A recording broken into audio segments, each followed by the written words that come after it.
ప్రభుత్వ వ్యవహారం చూస్తే అటు మాటలు కోటలు దాటుతున్నాయి కానీ కాళ్ళు కడప దాటట్లేదు అనుకోవచ్చా?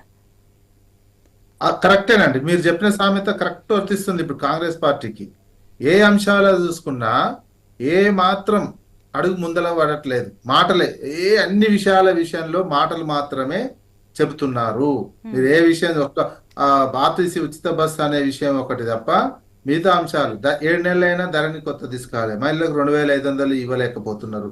చెప్పినట్టు జాబ్ సంబంధించిన క్యాలెండర్ కూడా అబద్ధాలు. ఈ రోజు ఏంటండి, వాళ్ళు ఎలక్షన్స్ ముందే పిసిసి అధ్యక్షుని హోదాలో రేవంత్ రెడ్డి సంతకం పెట్టి, బట్టి విక్రమార్క సంతకం పెట్టి ఫుల్ పేజ్ యాడ్ ఏ రోజు ఎన్ని పోస్టులు ఏ దానికి వేస్తామని ఇచ్చినటువంటి జాబ్ క్యాలెండర్, ఈ రోజు ఇచ్చినటువంటి జాబ్ క్యాలెండర్ ఎన్ని పోస్టులు అనేది లెక్కలేదు, ఏం లేదు. అసెంబ్లీలో ఇచ్చిన ఏదో గుడ్డి ఎద్దు చేయబడ్డట్టు గుడ్డికి ఇచ్చిపడే ఎందుకు ఇస్తున్నామని ఒక హామీ ఇచ్చిందని చెప్పి ఒక క్యాలెండర్ లాగా డేట్ అని చెప్పారు తప్ప 570 అని ఏదో చెప్పినట్టు ఐడియా. అది గ్రూప్ వన్ ఒకటే వేసిరండి. గ్రూప్ 1 ముందే ఒకటే ఉంది. మిగతా గ్రూప్ 2 కి సంబంధించి మిగతా పోస్టులకు సంబంధించి ఏవి కూడా ఏవి ఎన్ని పోస్టులు అనేది అందులో కనిపించలేదు.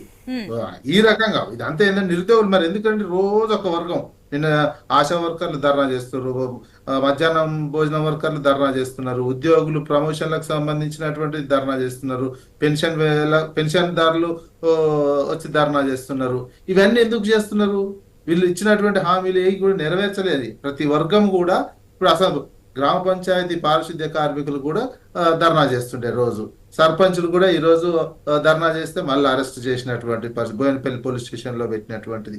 ఇవన్నీ ఏంటంటే ఎలక్షన్ వరకు చెప్పారు కాంగ్రెస్ పార్టీ, అదే కొండకు ఎంటక కట్టిర్రు, కొండ వచ్చి మీద పడుతున్నటువంటి సందర్భంలో కాంగ్రెస్ పార్టీ ఏమి తప్పించుకోవడానికి అసెంబ్లీలో కూడా ఏం చేస్తుంది, బూతులు మాట్లాడడం నేర్చుకుంటారు. ఇక బూతులు ఆ ఇష్యూ రాగానే డైవర్ట్ చేయడానికి ఒక బూత్ మాటలు మాట్లాడగానే ఎట్లా ఏ ప్రతిపక్షంలో ఉన్నటువంటి కాదు ఎమ్మెల్యేలు కానీ ఊరుకోరు, గొడవ పెడితే అసెంబ్లీ వాయిదా వేసుకొని పోవాలి, లేకపోతే అది చేయాలనేది. అంటే ఇప్పుడు ఈ 4 రోజుల నుంచి మనం గత 4 రోజుల నుంచి కూడా స్పీకర్ కూడా ఈ రోజు అసెంబ్లీలో ఒక మాట అయితే అనడం జరిగింది. 4 రోజుల నుంచి బీఆర్ఎస్ ఇదే రకంగా వ్యవహరిస్తుంది, గొడవ చేస్తుంది, అన్నిటికీ ఏది కూడా క్లియర్ గా వినట్లేదు అంటూ కూడా ఆయన చెప్పడం అయితే జరిగింది. అంటే ఏంటి దీనిపైన బీఆర్ఎస్ కావాలని ఈ రకంగా చేస్తుంది అనుకోవచ్చా, అటు ఏమనుకోవచ్చు?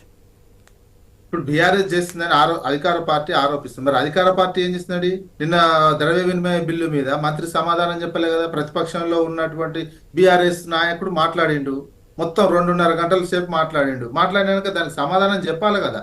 సమాధానం చెప్పకుండా ఏమంటే వాయిదా వేసుకొని ఎట్లా పోయారు? అది ప్రభుత్వానికి సంబంధించినటువంటి అంశమే కదా.